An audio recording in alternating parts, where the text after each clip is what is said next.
This is lecture 21, and we're going to be talking about the shape of a curve and the way the derivative relates to the shape of a curve, or which derivative relates to the shape of a curve. We're going to start with something that we already talked about, which is the notion of increasing and decreasing, and it's really by way of review. So if you're talking about a function increasing, then the function is, of course, going up, basically, and we associate that with the idea of the derivative being positive. Right, so this is not new. We've already been doing problems like this. So if we're trying to analyze a function, we can look at the derivative and ask ourselves, when is that derivative positive? And at those places, the function will be increasing. Wherever the derivative is negative, on the other hand, the function will be decreasing. And then the question of what happens where the derivative is zero, well, we don't know exactly. The function could be going like this, or it could be going like this, and the derivative would be zero at a max or a min, but it could also happen that the function could be going like that, and the derivative could be zero right there, and then we have neither a max nor a min. So the analysis of curves depends a lot on looking at the derivative, but that's not quite enough information. So today we're going to look at a little bit more about derivatives and the shape of a curve. Before we do that, I want to look at one particular problem which is very popular among math professors to stick on exams. I'm not a great fan of this myself, but I'm sure you will see this problem on an exam at some point or another. So this is a problem on page 297, number 5. And you can pause and go to there, but I'll draw the picture myself here as best I can. So here is what's going on. This is the y-axis, which is why you probably want to look at the picture in the book, because I'm not drawing real straight. So that's the x-axis, and the curve looks like this. It starts off down here, and it goes up, and then it comes back down. And this is the point where x equals 5, and this is the point where x equals 1. And this point right here, which is right underneath the maximum, is at x equal to 3. And these endpoints are at 0 and 6, but that's not so important. What's really important is if you read the directions carefully, this is the graph of the derivative of the function f. So this is the graph not of f, but of f prime. And a lot of math professors love to put questions like this on tests. This is the graph of f prime, and then they ask you questions about f. So if this is the graph of f prime, they ask you questions like what's in here on this particular question, number 5. On what interval is f increasing or decreasing? On what interval is f increasing or decreasing?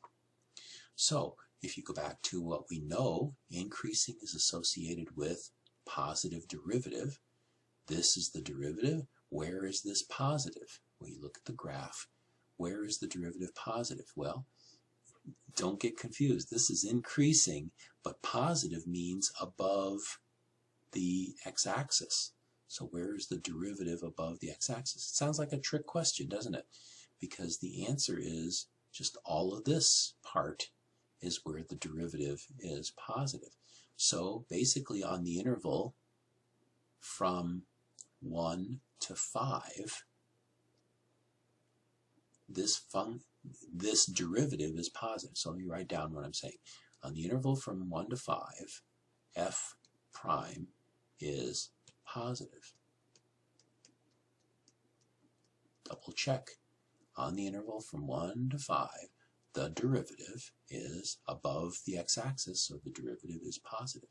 And that means if the derivative is positive, f is increasing. So f is increasing on the interval from 1 to 5. And that's the answer to part A. On what intervals is f increasing? Well, and where is f decreasing? F would be decreasing wherever the derivative is negative. This is the derivative will be negative here and here. So on the interval from 0 to 1, and on the interval from 5 to 6. The derivative is negative, therefore the function is decreasing. F is decreasing. This is going to get very confusing because we have right now two functions running around. We've got f and we've got f prime here. And we're saying things about f from our understanding of f prime. Okay? And that is confusing. You have to know which function you're talking about. That's why I will often jump all over you for using pronouns. It. It's positive. It's negative. What's it? Are we talking about f prime or are we talking about f? Here, when it is positive, when f prime is positive, when the derivative is positive, that means the function f is increasing. Okay? So try to be specific. Try not to use pronouns. What function are we talking about? And in a minute, we're going to muck things up even worse by adding another function. But before we do that, at what values does what values of x does f have a local max or a min? Well, we will get a local max or a min whenever f goes from increasing to decreasing or decreasing to increasing. So if you go along here, f prime is negative and then f prime becomes positive. So that means that we were decreasing from 0 to 1 and then increasing from 1 to 5. Decreasing from 0 to 1, increasing from 1 to 5 means that we have a min. So we've got to have a min at x equals 1. On the other hand, at 5, we have a positive derivative, which means f is increasing. And we knew that f was increasing on this whole interval. And when we go from increasing to decreasing, that means that it looks like this. Increasing to decreasing. And that point right there is going to be at 5. We go from derivative positive to derivative negative, which means we go from f being increasing to f being decreasing. So we have a max at that number, x equal to 5. All right? And that's the answer to part B. At what values does f have a local max or a min? Now you may be wondering about this point right here. This is a place where the derivative of the derivative is equal to 0. That's kind of an interesting place too. But we'll talk about that in just a second. Okay, so let's turn our attention to the shape of a curve.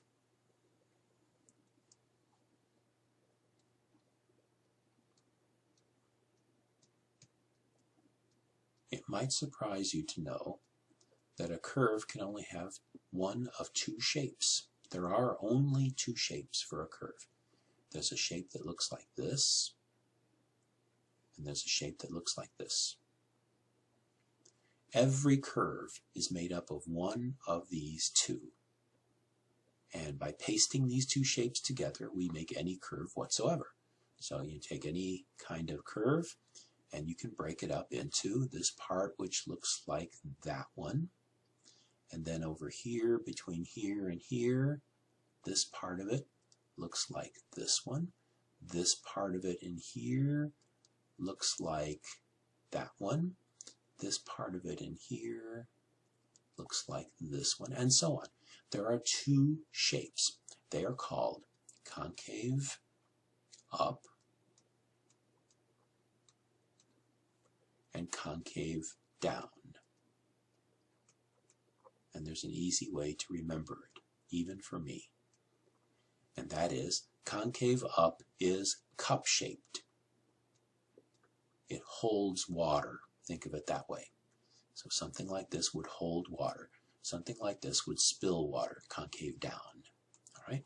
Concave up is cup-shaped. Concave down is, well, you could say cap-shaped. All right? Cup and cap. These are actually mathematical words that are used in very advanced math for operators that are shaped like this, but never mind that. A cup shape is this kind of shape found here. You'd find it here. You'll find it here, between here and here. somewhere. So any curve whatsoever can be split up like this into parts that are cap-shaped, concave down, and parts that are concave up. All right? So let's look at that in terms of what the derivative tells us. Let's take a look at this kind of a curve, which of course is concave down. Right? So if this is our function f, let's think about the derivative. And what the derivative is, of course, is graphically the slope of the tangent line. So the tangent line here, it looks like this. Actually, you know what? I better switch to a different color. So let's go to green and draw the tangent line in green. So tangent line here is like that. When we move along the curve, the tangent line goes like this. Move along a little further, the tangent line goes like this. Move a little further, the tangent line goes like this. What's happening to the slopes of those lines? What was the slope here? The slope here was positive and very big. If you had to estimate a slope of a line that looked like this, slope of that line would be like 10 maybe, 5, whatever. When you get around to here, the slope of this line would be less. It's still positive. You get to here, the slope is still positive, but less. Get around to here, the slope is still slightly positive, but less. When you get up to the top of the hill, the tangent line will be horizontal, which will be 0 slope. Right? So what happened? We went from very positive to less positive, less positive, less positive, less positive, 0. And as we come around the bend, tangent line suddenly becomes negative. Here, the tangent becomes more negative. Here, the tangent becomes even more negative. Oops, not a very good tangent line there. And here, the tangent line is super negative. All right, so what do we learn from this?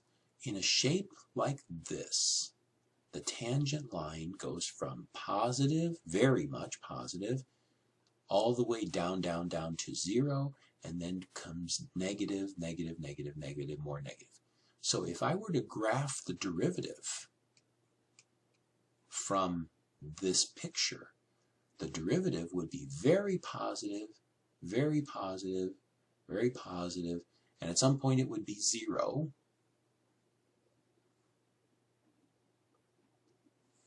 At some point we would hit 0. This is y equals 0. Now remember, this is y for the derivative function. And then the derivative would proceed to turn negative and go down further and become more and more and more negative. All right, so what can we say about the derivative of a function like this? So if f is like this, has a concave down shape, look at what the derivative is doing. The derivative is going down, down, down, down, down. So, in other words, the derivative is, in a word, decreasing. Right? No pronouns here. If f, here's what we're saying. Let me switch to black so that I say it very clearly.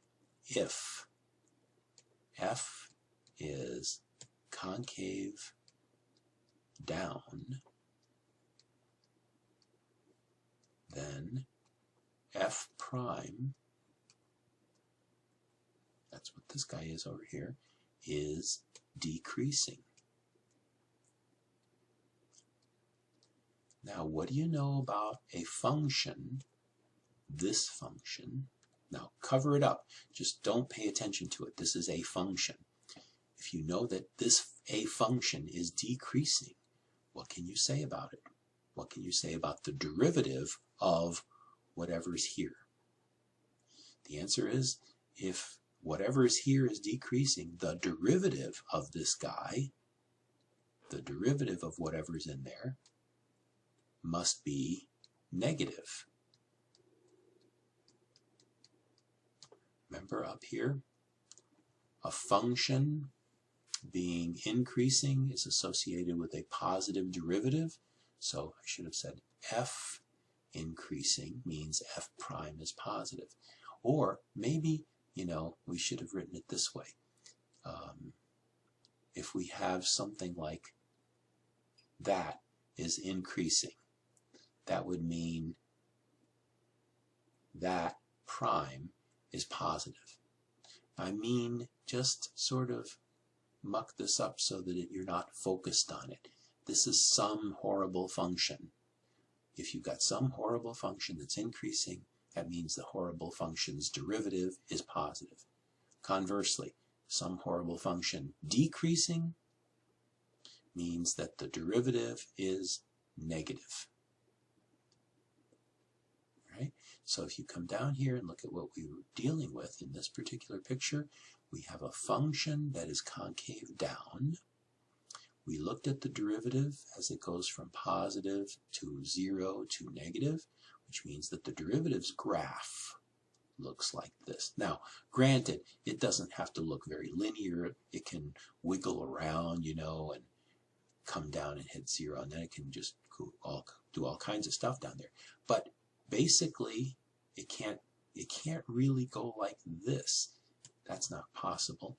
It's really just gotta mosey its way down, down, down, down, down.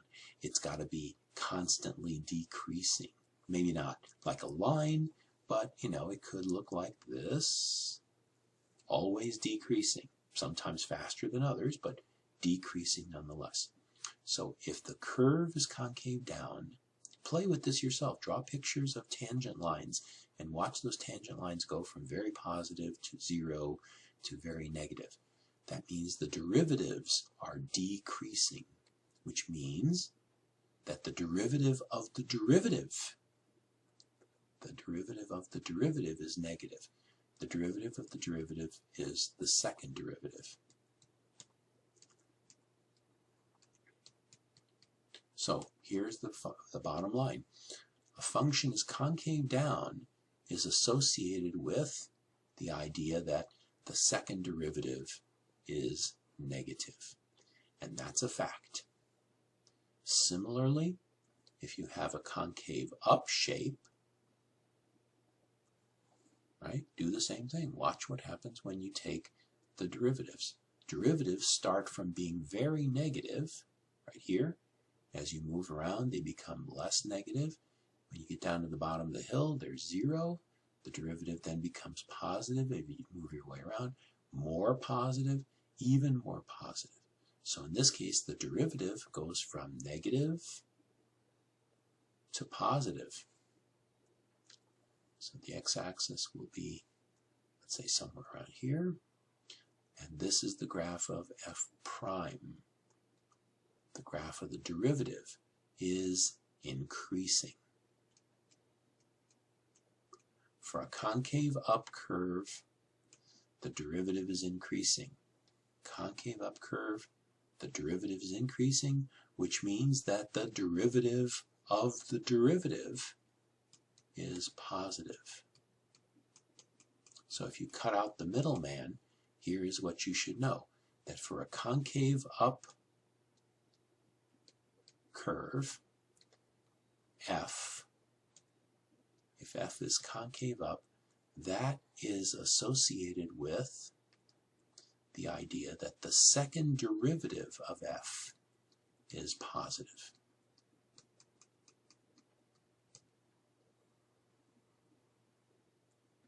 Right? So those two things go together. Concave up curve, cup-shaped, wherever the second derivative is positive. Cap-shaped, concave down, wherever the second derivative is negative. All right, there's another special point. Suppose you have a curve that's concave up, and then it changes to concave down. Now it can do that like this. It can also do that not quite as sharply. It can do it like this. Notice that the place where the concavity changes, where here the curve is pretty much concave up, and somewhere between here and here, the curve changes. So like right around there, the curve changes from being concave up to concave down. This is a cap shape here. This is part of a cup shape. Right? This point where the curve changes concavity is called a point of inflection. Now, I'm going to say this again because some of you may not have been hearing it just right. A point of inflection is where the concavity changes.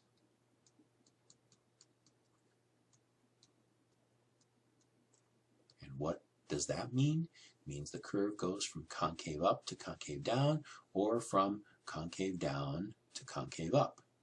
Point of inflection would be where the shape of the curve changes. And there are only two shapes, concave down and concave up. Please, if you ever had calculus before, which some of you have, you may have mislearned this idea. I find this very common. A lot of people say, oh, the second derivative equal to 0. That's a point of inflection. Wrong. Here's an important example. Take the function f of x equals x to the fourth. Everybody knows what the graph of this looks like. It's a super parabola, you might say. It's not really a parabola, but that's what it looks like. It goes up really fast. What's the derivative right here? F prime, of course, is 4x cubed. What's the second derivative? Well, that's not too hard. 12x squared. So what is the second derivative at 0? Well, that's not too hard either. That's 0. Okay, so what's going on here at this point? Is this a point of inflection? No! The curve's concave up on the left, concave up on the right. There's no change in concavity. All right?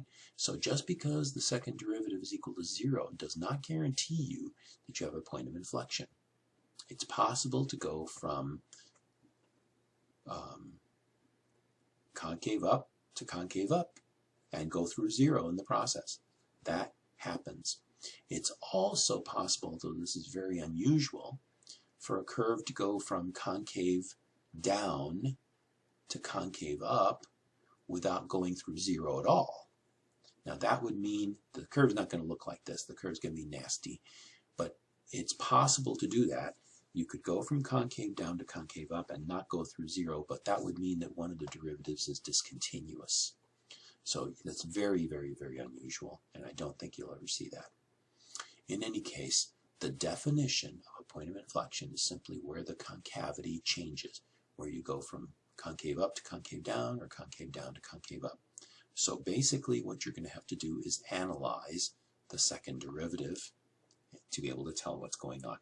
So let's look at a problem, and this is on page 299. This is problem number 34.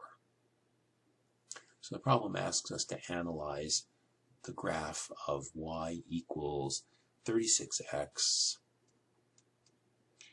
plus 3x squared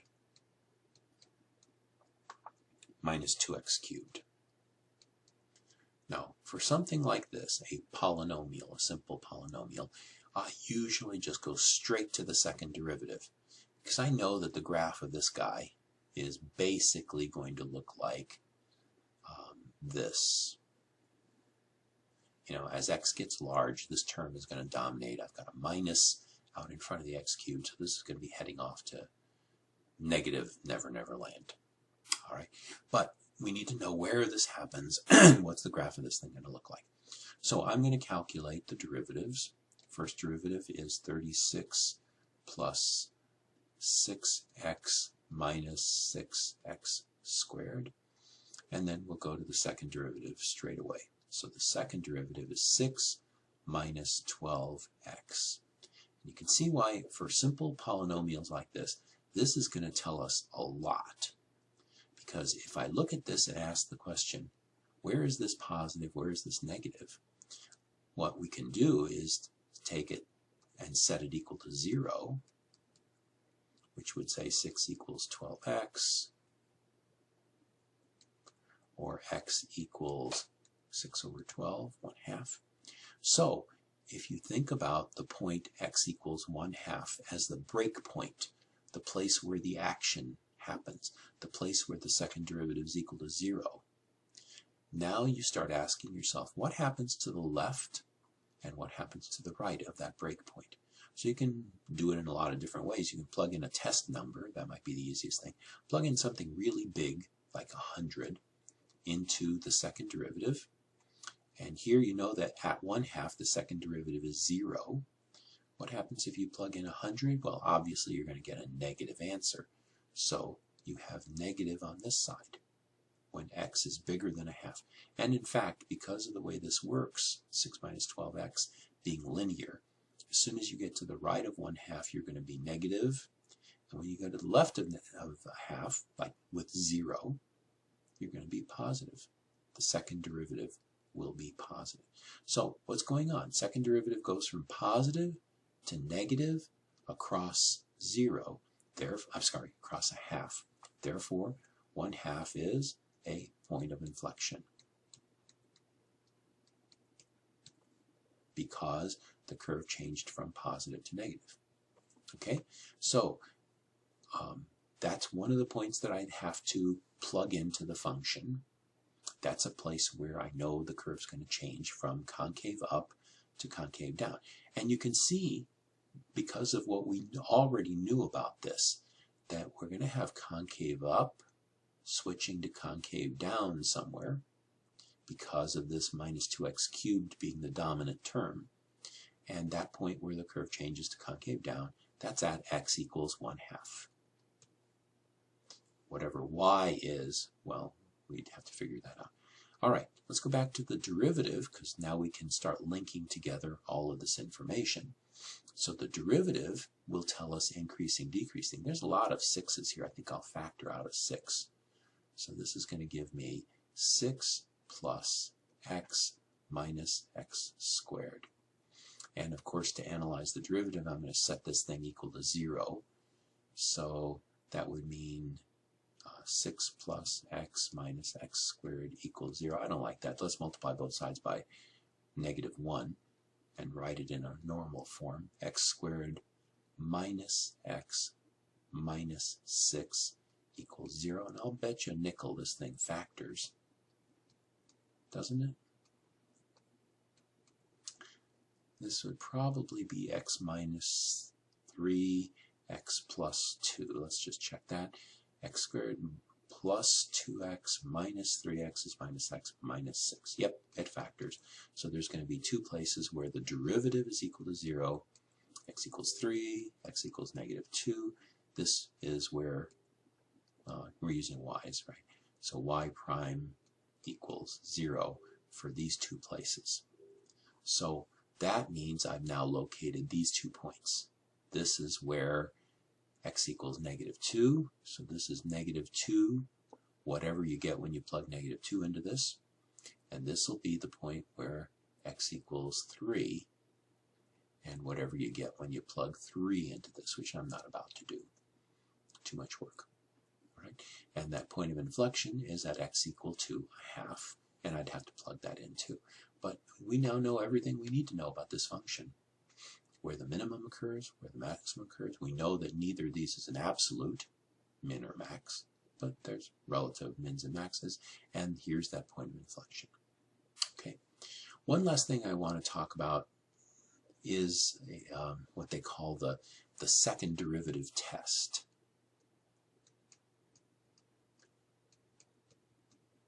And this is kind of a nothing test as far as I'm concerned. This is the shortcut that I was telling you earlier when we were talking about increasing, decreasing, the shortcut that doesn't always work. But it's worth using because it does work a lot.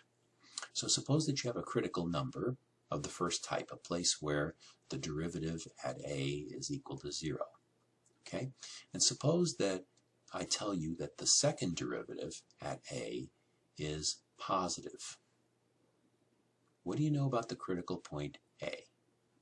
Well, what do you know about the second derivative being positive? If the second derivative is positive, that's associated with what shape? Concave up. Second derivative positive, concave up. So at A, you've got a place where the derivative is equal to 0 in a concave up curve. How can that be?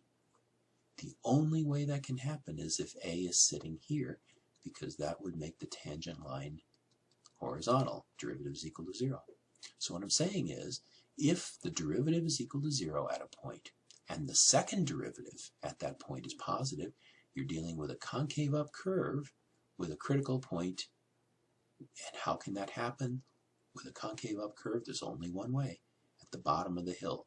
So that means that x equal to a is a min.